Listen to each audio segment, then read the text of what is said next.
Hello, these are my birds. This is the way I normally give them greens. What I have here is drumstick leaves or drumstick barks, I would say, Murunga kire in Tamil.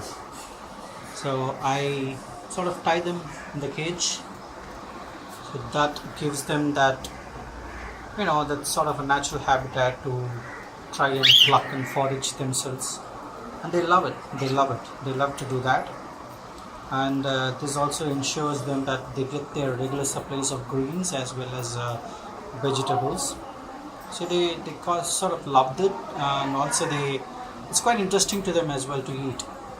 So you can try this, and they really love it, really love it. So see that she's doing all the gymnastics to get to their greens. So just want to have a small clipping of this video. So hope you like it. So hope you try that with your pet bird.